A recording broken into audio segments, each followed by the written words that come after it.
Hello guys, हम आपको एक क्वेश्चन आंसर करा रहे थे। ठीक है, आपके इग्नू के ESO 12 के। ठीक है, हम ESO 12 के क्वेश्चन आंसर कर रहे थे। भारत में समाज, society in India, last 10 year के हम आपको क्वेश्चन आंसर करा रहे हैं। इसके 3 चैप्टर तक अपलोड किए जा चुके हैं। अगर आपने उन्हें नहीं देखा है तो आप देख लीजिए। आज हम चैप्टर 4 करने वाले हैं। ठीक है, चैप्टर 4 के क्वेश्चन आंसर करेंगे। शहरीकरण के विन्यास। ठीक है, चैप्टर का नाम है शहरीकरण के विन्यास। इसको हम आज करने वाले हैं। चलिए देख लेते हैं। अगर आपका भी ये सब्जेक्ट है इग्नू का तो आप वीडियो देख सकते हैं ESO 12। ठीक है, अगर आपका सब्जेक्ट है तो आप देख सकते हैं इसे। ऐतिहासिक दृष्टि से शहरीकरण का अध्ययन किया जाए तो पुरातात्विक निष्कर्षों से यह स्पष्ट होता है कि शहरों का विकास उतना ही पुराना है जितना कि सभ्यता का इतिहास है। कहने का मतलब ये है कि अगर हम शहरीकरण के बारे में विस्तार से जानने की कोशिश करें तो हम पाएंगे कि जो शहरों का विकास है वो भी उतना ही पुराना है जितना कि हमारी सभ्यता है। ठीक है, स्टार्टिंग से ही विकास के लिए कुछ न कुछ काम होते रहे हैं। ठीक है, तो ये भी उतना ही पुराना इसका इतिहास भी है जितनी कि हमारी सभ्यता है। ठीक है,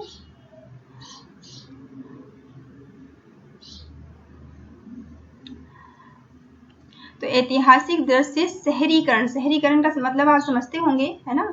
तो शहरीकरण का अध्ययन किया जाए अगर हम ऐतिहासिक दृष्टि से। ठीक है, ऐतिहासिक मतलब अब पुराने टाइम से हम शहरीकरण का अध्ययन करें, हम इसके बारे में जानने की कोशिश करें तो पुरातात्विक निष्कर्षों से यह स्पष्ट हो जाता है कि जो शहर है हमारे शहरों का विकास उतना ही पुराना है जितना कि सभ्यता का इतिहास है। ठीक है, प्रत्येक महान सभ्यता में लोगों ने गांव से नगरों में प्रवास किया। ठीक है, जितने भी प्रत्येक महान सभ्यता, जितनी भी डेवलपमेंट है, ठीक है, जितनी महान सभ्यता रही है वह सभी हर सभ्यता में लोगों ने गांव से नगरों में प्रवास किया है। ठीक है, आगे बढ़ आपको पता है कि नगरों में क्या है, आप डेवलपमेंट के अवसर ज़्यादा होते हैं, व्यवसाय के अवसर ज़्यादा होते हैं, रोजगार ज़्यादा होते हैं। ठीक है, हमारे लिए फैसिलिटीज, सुविधाएं और बहुत सारी चीज़ें गांव की अपेक्षा शहरों में अधिक होती हैं। ठीक है, इसलिए लोग हमेशा से गांव से निकलकर शहरों की तरफ आते रहे हैं। ठीक है, ऐतिहासिक अध्ययनों से यह विदित होता है कि प्रारंभिक सभ्यताओं का विकास भी नगरों के विकास के साथ हुआ है। ठीक है, तो हमें क्या क्या पता चलता है कि अगर हम इतिहास का अध्ययन करें, ऐतिहासिक अध्ययनों से हमें ये भी पता चलेगा, ये भी विदित होगा कि प्रारंभिक से मतलब स्टार्टिंग से जो सभ्यताएं हैं, सभ्यताओं का विकास भी नगरों के विकास के साथ हुआ है। ठीक है, तो नगरों के विकास के साथ साथ हमारी सभ्यताएं भी विकसित हुई हैं। ठीक है, सर्वप्रथम नगरों का विकास ईसा पूर्व 6000 एवं 5000 के मध्य माना जाता है।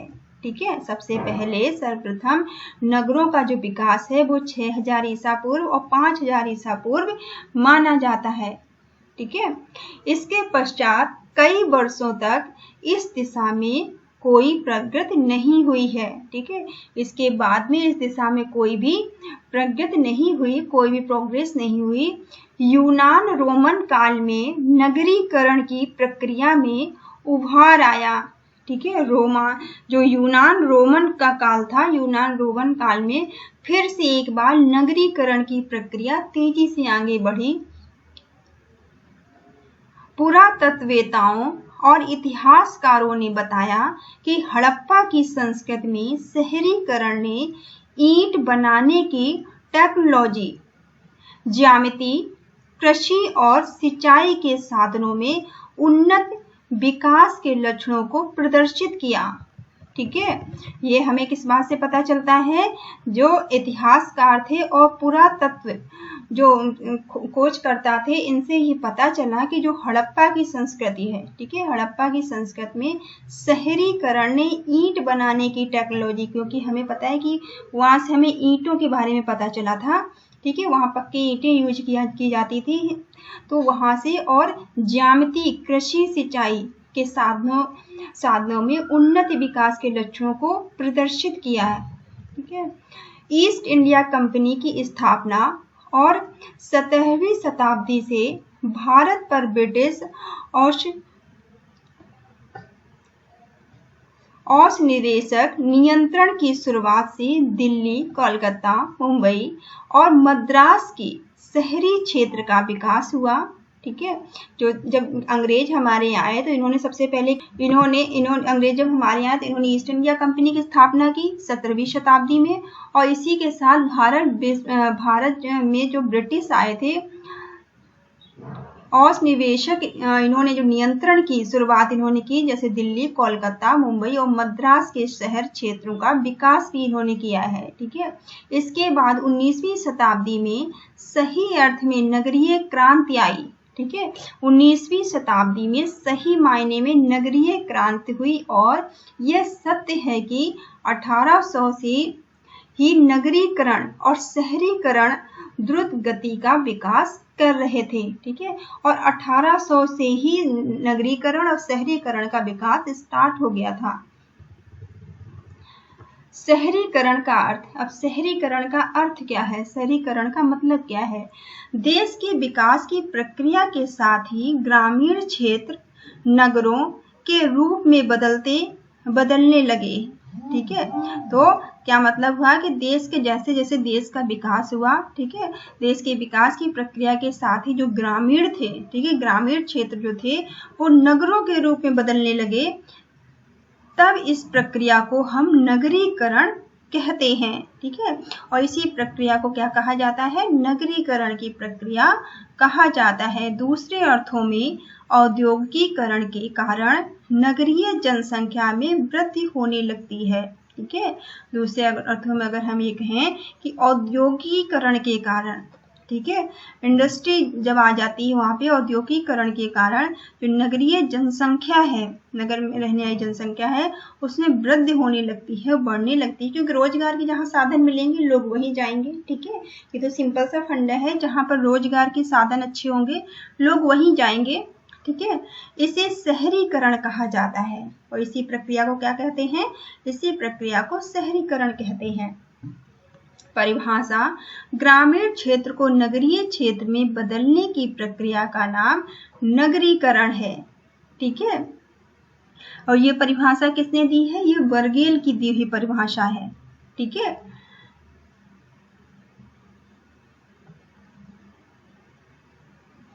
तो ये परिभाषा आप याद रखेंगे, किसने कहा था कि ग्रामीण क्षेत्रों को नगरीय क्षेत्र में बदलने की प्रक्रिया को ही क्या कहा जाता है? शहरीकरण की प्रक्रिया कहा जाता है, नगरीकरण की प्रक्रिया कहा जाता है, सॉरी। ठीक है। तो ग्रामीण क्षेत्रों को नगरीय क्षेत्र में बदलने की प्रक्रिया क्या कहते हैं? नगरीकरण की प्रक्रिया। ठीक है। तो इनका ये कथन है, इसी को इंग्लिश में देख लेते हैं क्या कहते हैं, क्या इंग्लिश में इसको क्या बोलते हैं कि we can urbanization the process of transforming rural into urban areas। ठीक है। तो इसको आप दोनों में याद रखेंगे। नगरीकरण नगरीय बनने की एक प्रक्रिया है। ठीक है। जो नगरीयकरण है वो नगरीय बनने की एक क्या है? एक प्रक्रिया है, एक प्रोसेस है। इसका तात्पर्य व्यक्तियों अथवा सामाजिक प्रक्रियाओं को नगरीय क्षेत्र के अनुरूप बनाना है। ठीक है। नगरीय क्षेत्र के अनुरूप इसको बनाना है तथा नगरीकरण का तात्पर्य नगरीय क्षेत्रों की जनसंख्या तथा नगरीय प्रक्रियाओं में वृद्धि होना है। ठीक है। इसका मतलब क्या है कि जो नगरीयकरण का तात्पर्य क्या है कि नगरीय क्षेत्रों की जनसंख्या तथा नगरीय क्रियाओं में वृद्धि होना है। ठीक है। ये फेयर चांसलर का कहना है। नगरों का वर्गीकरण, अब नगरों का वर्गीकरण किस तरह से हुआ, आप ये हेडिंग याद कर लीजिएगा और उसके बाद आप इसके अंदर का याद करिएगा। ठीक है। तो नगरों का वर्गीकरण, प्राचीन काल में नगरों में अनेक भिन्नताएं थी। ठीक है। प्राचीन टाइम में, पुराने टाइम में नगरों में कई सारी भिन्नताएं थी। देखते हैं वो किस प्रकार थी। पहला इसमें दिया गया है व्यापार और विनिर्माण। ठीक है। व्यापार और विनिर्माण करने वाले शहर, व्यापार और विनिर्माण करने वाले शहर, इस प्रक्रिया के नगरों की बनावट साधारण और किलाबंद शहर जैसे थी। ठीक है, इसकी बनावट कैसे थी? इन नगरों की बनावट थी, एक तो साधारण थी और किलाबंद शहर थे। ठीक है, इनकी नगरों की बनावट क्या थी? साधारण और किलाबंद शहर थे।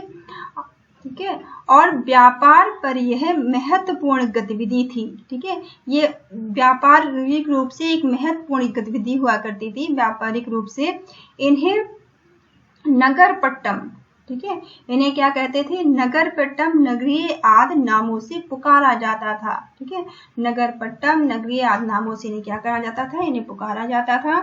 दूसरा है राजनीतिक या सैन्य नगर।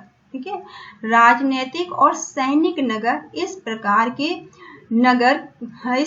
के नगर को विशिष्ट रूप से नियोजित राजनीतिक नगर का दर्जा प्राप्त था। इन्हें किस तरह का दर्जा प्राप्त था? नियोजित राजनीतिक नगर का दर्जा इन्हें प्राप्त था, इन्हें क्या कहा जाता था? दुर्ग। इन्हें क्या किन नाम से जाना जाता था? इन्हें दुर्ग कहा जाता था और शस्त्रागार कहा जाता था। ठीक है, दुर्ग शस्त्रागार से सुशोभित और सुदृढ़ नगर थे। ये किस तरह के नगर थे? ये सारे नगर दुर्ग और शस्त्रागार से सुशोभित और सुदृढ़ नगर हुआ करते थे। नेक्स्ट है इसमें शैक्षणिक या तीर्थ और मंदिरों से जुड़े नगर। ठीक है, शैक्षणिक, तीर्थ और मंदिरों से जुड़े हुए जो नगर हुआ करते थे, इस प्रकार के नगरों में शैक्षिक और धार्मिक गतिविधियां विद्यमान रहती थीं। ठीक है, तो इस तरह के नगर होते थे जहाँ के जो तीर्थ स्थल थे, जहाँ शैक्षणिक नगर थे और मंदिर वगैरह हुआ करते थे। तो इसमें कैसी कैसी गतिविधियां होती थी? इसमें शैक्षिक गतिविधियां थी, शैक्षिक और धार्मिक गतिविधियां हुआ करती थी। इसमें यहाँ मंदिरों की भी बहुतायत थी। ठीक है, यहाँ बहुत सारे मंदिर भी हुआ करते थे। शहरीकरण की विशेषताएं। अब शहरीकरण की विशेषताएं क्या क्या हैं? भारतीय इतिहास के विभिन्न कालों में व्यक्ति के जीवन में व्याप्त प्रत्येक पहलू से संबंधित विशेषताएं विद्यमान थी।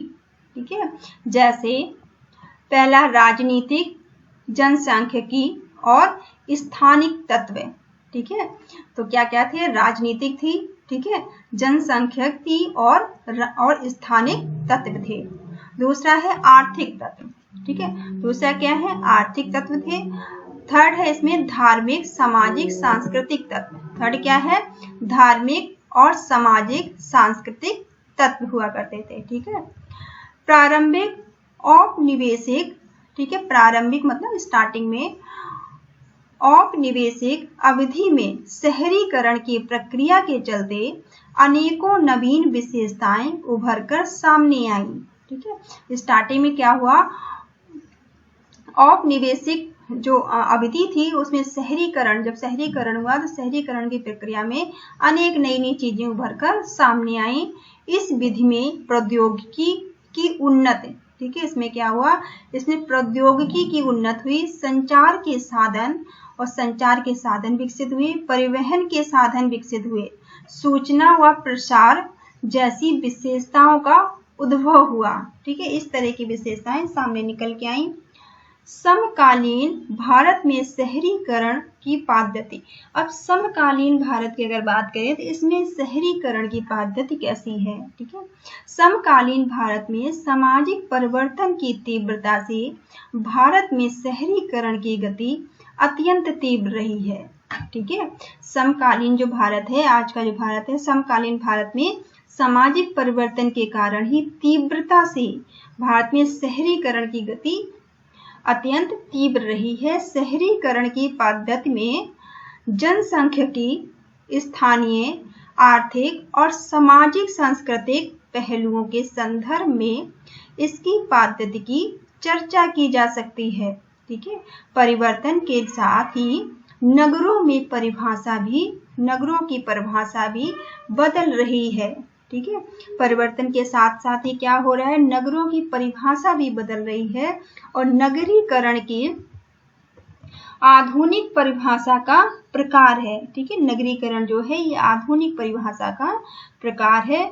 वह स्थान जो निगम क्षेत्र में ठीक है, एक ऐसा स्थान जो निगम क्षेत्र में हो, जहां नगर पालिका हो या फिर छावनी बोर्ड हो, ठीक है, नगर पालिका हो या फिर क्या हो, छावनी बोर्ड हो, ठीक है, और कम से कम 5000 व्यक्ति और कम से कम 75% कार्य व्यवसाय कृषि भिन्न हो, ठीक है, कम से कम वहाँ 5000 व्यक्तियों की आबादी हो और 75% काम ऐसे होते हों जो व्यवसायिक काम होते हों, ठीक है, व्यवसाय जो कृषि से भिन्न हो, कृषि से अलग हो, जैसे मानदंडों को पूर्ण कर सकता हो और जनसंख्या का घनत्व प्रति वर्ग मील 1000 व्यक्तियों से कम ना हो, बड़ी आवास बस्तियां, पर्यटन के स्थान और नगरीय सुविधाएं विद्यमान हो, ठीक है, यहाँ पे नगरीय सुविधाएं हों, आवास अच्छे हों, ठीक है, पर्यटन आते जाते हों, इस तरह की जगह को शहरी क्षेत्र कहा जाता है। इसे क्या कहते हैं, इसे शहरी क्षेत्र कहा जाता है, ठीक है। आधुनिक समय में शहरीकरण के स्वरूप का वर्णन इस प्रकार है। आज के टाइम में अगर हम शहरीकरण की बात करें तो इसमें क्या क्या है, जनसांख्यिकी पहलू, पहला क्या है इसमें, जनसांख्यिकी पहलू, ठीक है, जनसंख्या और समाज का गहरा संबंध है, ठीक है, इसमें जनसंख्या का और समाज का एक गहरा संबंध होता है। शहरी जनसंख्या में नियमित रूप से वृद्धि हो रही है, ठीक है, जो शहरी जनसंख्या है उसमें नियमित रूप से वृद्धि होती है। आंकड़े बताते हैं कि 1901 में 10.8 से बढ़कर 1981 में 23.3, ठीक है, 1981 में 23.3 हो गई थी, जबकि 1901 में कितनी थी, 10.8 थी, ठीक है, और इससे बढ़कर 1981 में कितनी हो गई, 23.3% हो गई, ठीक है, और 2001 तक लगभग तिगुनी हुई, ठीक है, 2001 तक क्या हुआ, 3 गुना बढ़ गई शहरी जनसंख्या, अर्थात 27% 8 तक पहुंच गई, ठीक है, इस तरह से जनसंख्या में बढ़ोतरी हुई है शहरी जनसंख्या में, ठीक है। दूसरा है स्थानीय पहलू। अब स्थानीय पहलू क्या क्या हो सकते हैं, भारतीय शहरी क्षेत्र स्थानीय असमानताओं के कारण प्रभावित हुए हैं, ठीक है, स्थानीय जो पहलू क्या है कि जो भारतीय शहरी क्षेत्र हैं वो स्थानीय असमानताओं के कारण प्रभावित हुए हैं। ये शब्द आप याद रखेंगे, असमानताओं के कारण ये प्रभावित हुए हैं। इन असमानताओं से के पीछे असंतुलित जनसंख्या, क्षेत्रीय असमानताएं जैसे कारण निहित हैं। इस संदर्भ में 2 अवधारणाएं प्रचलित हैं। पहली है अतिशहरीकरण, पहली क्या है, अतिशहरीकरण, दूसरा है उपशहरीकरण, ठीक है। 2 अवधारणाएं क्या हैं, अतिशहरीकरण और उपशहरीकरण, ठीक है। शहरीकरण पद्धति में स्थानीय विषमताओं में अनेक परिवर्तन हुए हैं, जैसे शहरीकरण पद्धति में स्थानीय विषमताओं में बहुत सारे परिवर्तन हुए हैं। क्या क्या परिवर्तन हुए हैं, नगरों व शहरों का विकास, ठीक है, नगरों और शहरों का विकास। दूसरा है राज्यों के बीच शहरीकरण में विविधता, दूसरा क्या है, राज्यों के बीच शहरीकरण में विविधता। शहरों में जनसंख्या संग्रह, और शहरों में क्या हुआ है, जनसंख्या संग्रह हुई है, इकट्ठी हुई है जनसंख्या। फोर्थ है महानगरों की वृद्धि, ठीक है, महानगरों में क्या हुआ है, महानगरों में वृद्धि हुई है, महानगरों की वृद्धि। ये इसके प्रमुख विषमताकारी परिवर्तन है, ठीक है, यही कारण है कि ये विषमताकारी इस तरह से परिवर्तन हुए हैं।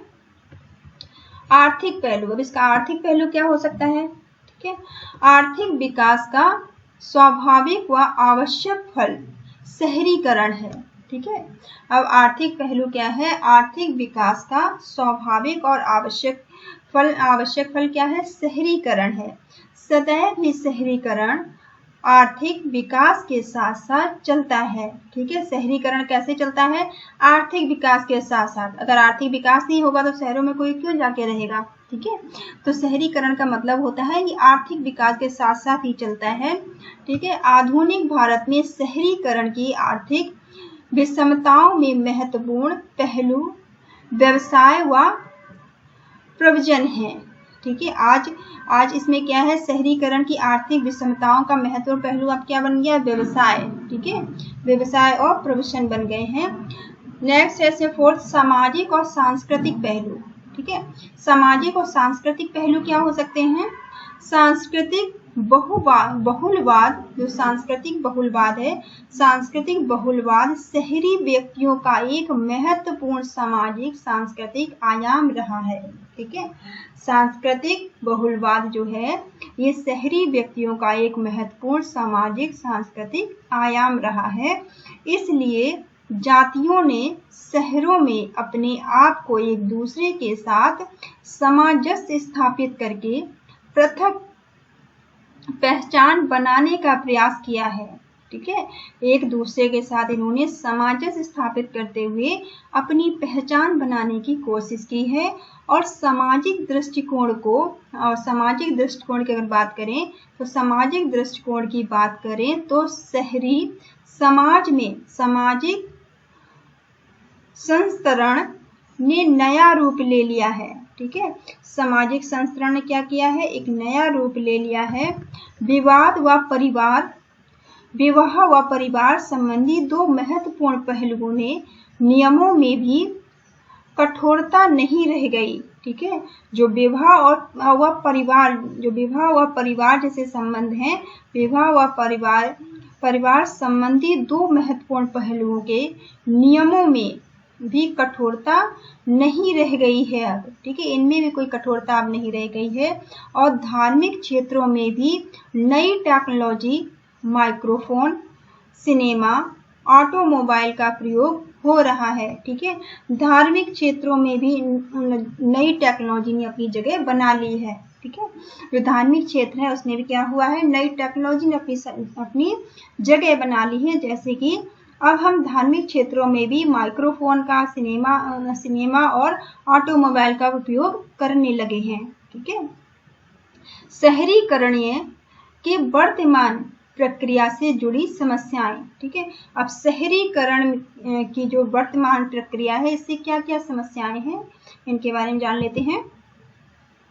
शहरीकरण की प्रक्रिया से अनेकों समस्याएं उत्पन्न हो रही हैं। ठीक है, शहरीकरण की प्रक्रिया से अनेकों समस्याएं क्या हैं? उत्पन्न हो रही हैं। जैसे कि मलिन बस्तियों की उत्पत्ति। क्या हो रहा है? मलिन बस्तियों की उत्पत्ति हो रही है। आवास की कमी। ठीक है, घर रहने के लिए है नहीं शहरों में, क्योंकि वहां की आबादी बढ़ती जा रही है तो आवास वहां कम हो गए हैं। अपराध और अनैतिकता बढ़ती जा रही है। ठीक है, क्या हो रहा है? शहरों में अपराध और अनैतिकता बढ़ती जा रही है। मानसिक संघर्ष, लोगों को मानसिक संघर्ष करना पड़ रहा है। ठीक है, वहां जीवित रहने के लिए, अपने जीवन यापन के लिए लोगों को मानसिक संघर्ष करना पड़ रहा है शहरों में। और सांस्कृतिक अस्थिरता, और शहरों में क्या हो रहा है? सांस्कृतिक अस्थिरता आती जा रही है। ठीक है, धार्मिक रूढ़वादिता में कमी आई और शहरों में जो धार्मिक रूढ़वादिता थी इसमें भी कमी आई है। इस तरह की चेंजेस हुए हैं शहरीकरण के कारण। ग्रामीण क्षेत्रों में शहरीकरण का प्रभाव। ठीक है, हम देखते हैं कि ग्रामीण क्षेत्रों में शहरीकरण का क्या प्रभाव पड़ा है। तो सामाजिक परिवर्तन की गति को द्रुत करने में पश्चिमीकरण, ठीक है, पश्चिमीकरण, शहरीकरण और आधुनिकीकरण, ये तीन शब्द आप याद रखेंगे। ठीक है, पश्चिमीकरण, शहरीकरण और आधुनिकीकरण जैसी प्रक्रियाएं सम्मिलित हैं। शहरीकरण का प्रभाव स्पष्टता दिखाई देता है। ठीक है, शहरीकरण का जो प्रभाव है वो स्पष्ट दिखाई देता है कि इसके परिणाम स्वरूप व्यक्तियों के द्वारा गांव से शहर की ओर प्रव्रजन की निरंतर चलने वाली प्रक्रिया गांव के सामाजिक, आर्थिक व सांस्कृतिक जीवन को बड़े पैमाने पर प्रभावित कर रही है। ठीक है, बड़े पैमाने से पर लोग जो हैं अपने जीवन यापन के लिए, व्यवसाय के लिए, अपने काम काज के लिए गांव से शहरों में आ रहे हैं, और शहरों में जब उन्हें अच्छे अवसर मिल रहे हैं तो वहीं वो बस जा रहे हैं। तो इससे क्या हो रहा है, इस प्रक्रिया से गांव के सामाजिक, आर्थिक और सांस्कृतिक जो जीवन है उसमें बड़े पैमाने पर उसे इसने प्रभावित किया है। इसके अतिरिक्त सांस्कृतिक विशेषताएं शहरों से निकलकर गांवों में फैल रही हैं। ठीक है, और जो इसके अतिरिक्त क्या है, जो सांस्कृतिक विशेषताएं हैं वो शहरों से निकलकर गांव में फैल रही हैं। इलेक्ट्रॉनिक, जैसे कि इलेक्ट्रॉनिक मीडिया, ठीक है, इलेक्ट्रॉनिक मीडिया के चलते गांवों में नए विचारों व सिद्धांतों की पहुंच हुई है। ठीक है, इलेक्ट्रॉनिक मीडिया एक ऐसा साधन है जिसने गांवों में भी नए विचारों को पहुंचाया है, नए विचारों को और सिद्धांतों को पहुंचाने का काम किया है गांवों तक। किसने? इलेक्ट्रॉनिक मीडिया ने। ठीक है, अतः बड़े पैमाने पर कृषि का वाणिज्यीकरण भी सुगम हो रहा है। ठीक है, और इसी के कारण क्या हो रहा है, कृषि का भी बड़े पैमाने पर वाणिज्यीकरण हो रहा है, होना संभव हुआ है। इस प्रकार वर्तमान समय में व्यावसायिक विविधता, साक्षरता, शिक्षा और जनसंचार आदि के प्रचार प्रसार की संपूर्ण व्यवस्था के साथ ही ग्रामीण एवं शहरी क्षेत्र के बीच संपर्कों में तेजी से वृद्धि हुई है। ठीक है, इन्हीं सबके कारण क्या हुआ है, गांव और शहर आपस में कनेक्ट हो पाए हैं, कनेक्टिविटी के साधन बन पाए हैं। ठीक है, चलिए अब इसमें ये आपको आई होप समझ में आया होगा। अब इसमें पहला क्वेश्चन आपसे पूछा गया है कि शहरीकरण की परिभाषा दीजिए। ठीक है, अभी हमने इतना कुछ पढ़ा है, आप आई होप अगर आपने सही समझा होगा तो ये क्वेश्चन आप आसानी से कर पाएंगे आप इस चैप्टर से रिलेटेड जो भी क्वेश्चन है। तो शहरीकरण की परिभाषा दीजिए। नगरीकरण, नगरीकरण से अभिप्राय केवल संकुचित क्षेत्र में अधिक जनसंख्या से नहीं है। ठीक है, नगरीकरण का जो मतलब है, नगरीकरण से अभिप्राय केवल संकुचित क्षेत्र में अधिक जनसंख्या से नहीं है, बल्कि सामाजिक, आर्थिक संबंधों के परिवर्तन से भी है। किससे है? सामाजिक, आर्थिक संबंधों के परिवर्तन से भी है। ये किसका कथन है? श्रीनिवासन का कथन है ये। ठीक है, हम ग्रामीण क्षेत्र को नगरीय क्षेत्र में बदलने की प्रक्रिया को नगरीकरण कहते हैं। ठीक है, क्या मतलब है कि हम ग्रामीण क्षेत्रों को नगरीय क्षेत्र में बदलने की प्रक्रिया को क्या कहते हैं? नगरीकरण कहते हैं। ये किसका कथन है? वर्गेल का कथन है ये। ठीक है, चलिए दूसरा क्वेश्चन आपसे पूछा गया है, श्रेणी का अर्थ बताइए। ठीक है, श्रेणी का क्या अर्थ होता है, इसका अर्थ बताइए। पारंपरिक शहरों में राजनीतिक शक्ति की उत्पत्ति और पतन तथा धार्मिक पूर्वाग्रहों के बदलाव के कारण प्राचीन मध्यकाल में एक संघ का निर्माण हुआ है। ठीक है, एक संघ का निर्माण, और यह संघ निर्माण पारंपरिक नगरों की महत्वपूर्ण विशेषता रही है। ठीक है, क्या मतलब हुआ कि जो पारंपरिक शहर हैं, पारंपरिक पुराने टाइम चले आ रहे जो शहर है, पारंपरिक शहर में राजनीतिक शक्ति की उत्पत्ति। ठीक है, जो पारंपरिक शहर है इसमें राजनीतिक शक्ति की उत्पत्ति हुई है और पतन भी है। ठीक है, साथ ही पतन तथा धार्मिक पूर्वाग्रहों के बदलावों के कारण, ये बदलाव जो आए हैं इनके कारण प्राचीन मध्यकाल में एक संघ का निर्माण हुआ है। किसका निर्माण हुआ है?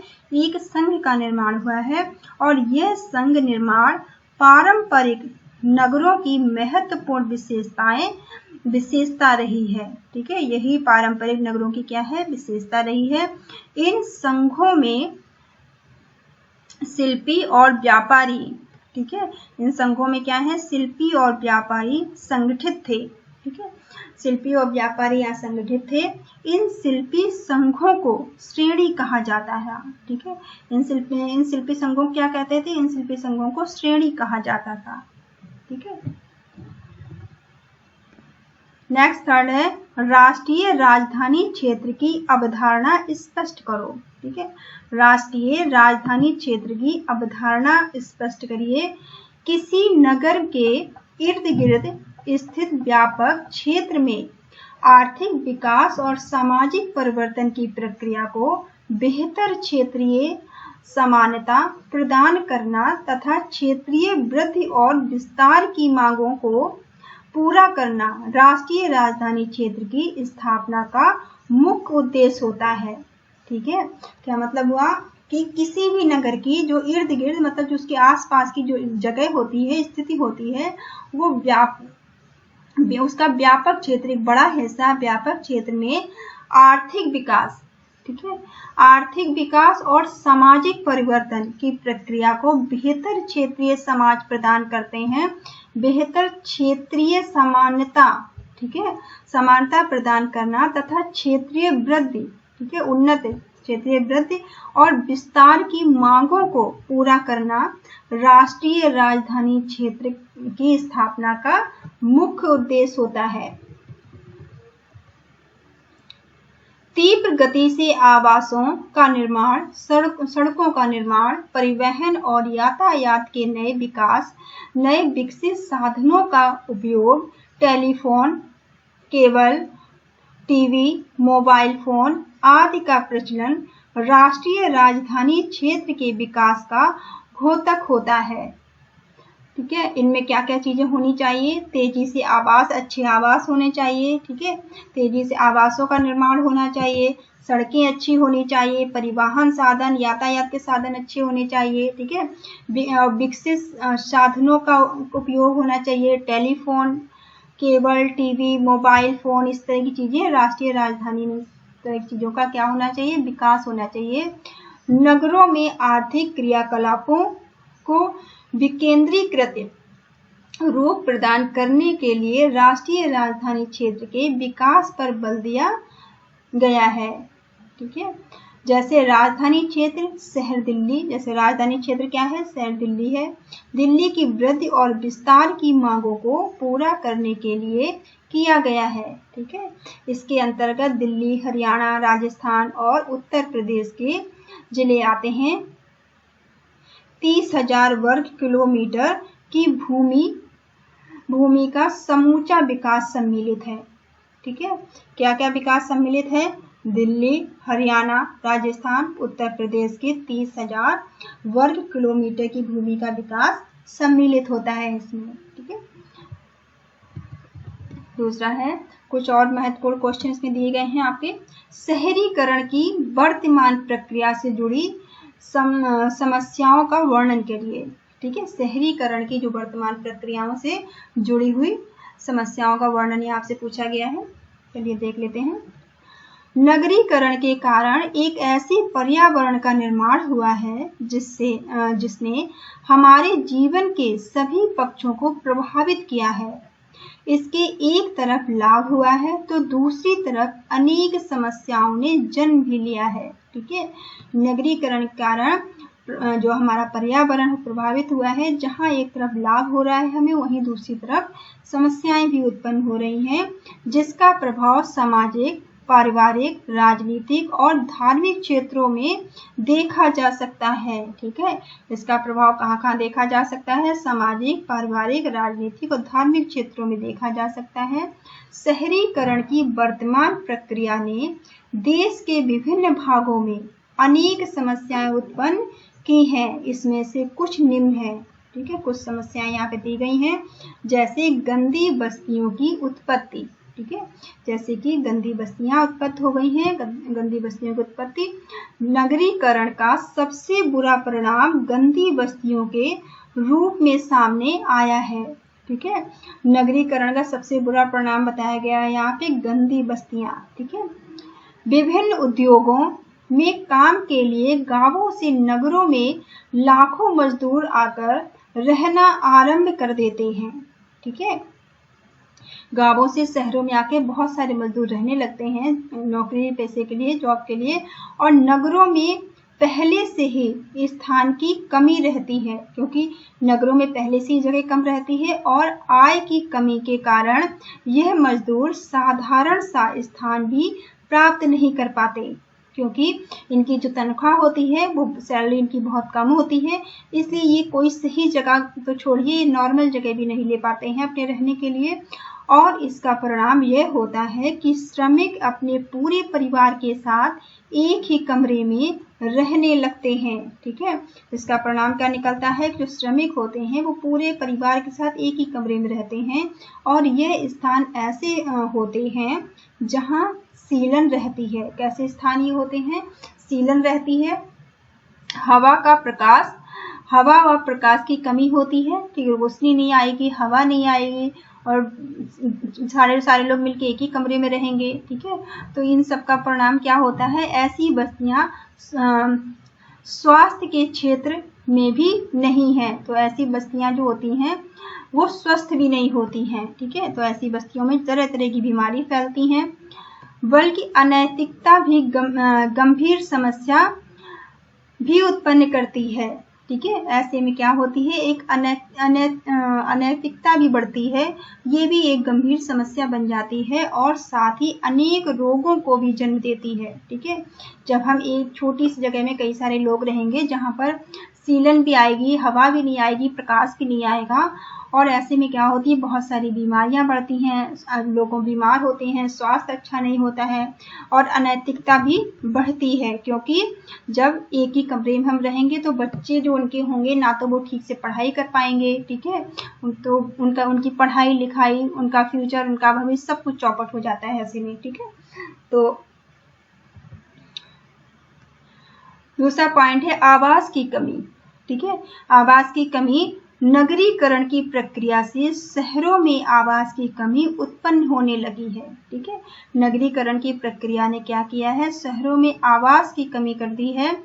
नगरों की चमक व काम मिलने की ललक ने लोगों को शहरों में रहने पर मजबूर कर दिया है। ठीक है, नगरों की जो चमक है, वहाँ काम मिलने की जो ललक है, इसने लोगों को शहरों में रहने के लिए मजबूर कर दिया है। आवास की कमी की समस्या उन शहरों में काफी उग्र रूप से धारण करती है। कुछ ऐसे शहर हैं जहाँ आवास की कमी बहुत ज्यादा है, जिनकी जनसंख्या 10 लाख से अधिक है। जिन शहरों में 10 लाख से अधिक जनसंख्या है वह आवास की कमी हो चुकी है।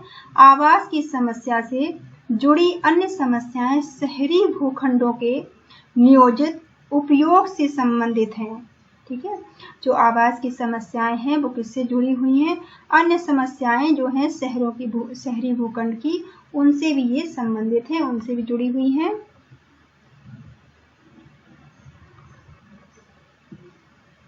अपराध व अनैतिकता। ठीक है, अपराध व अनैतिकता थर्ड पॉइंट इसमें दिया गया है। नगर आज अपराध के मुख बन चुके हैं।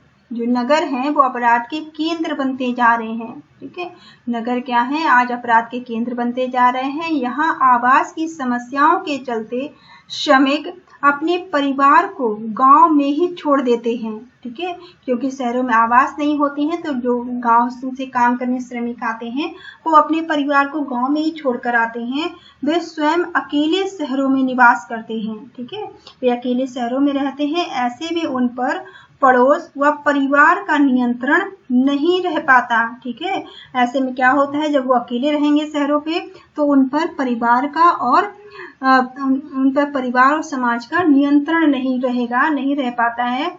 और परिस्थिति बस, ठीक है, इसी के परिणाम स्वरूप क्या होता है? परिस्थिति बस वे चोरी, वेश्यावृत्ति और मद्यपान और अनेक प्रकार के अपराधों में फंस जाते हैं।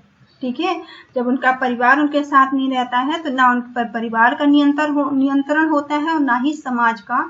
ऐसे में वो बहुत सारी बुरी आदतों में फंस जाते हैं, जैसे चोरी करना, ठीक है, वेश्यावृत्ति करना, मद्यपान करना, ठीक है, लूटपाट करना, ऐसी चीजों में फंस जाते हैं और नगरीय आबादी में अपने अपराध छिपाने में सक्षम हो जाते हैं। ठीक है। और नगरीय आबादी के कारण वो अपनी अपराधों को छिपा भी लेते हैं। इस प्रकार नगरीकरण ने अपराध को, अनैतिकता को बढ़ाया है, ठीक है। यही कारण है कि नगरीकरण ने अपराध को भी बढ़ाया है और नैतिकता को भी बढ़ाया है और सामाजिक जीवन को दूषित करने में सहयोग किया है, ठीक है।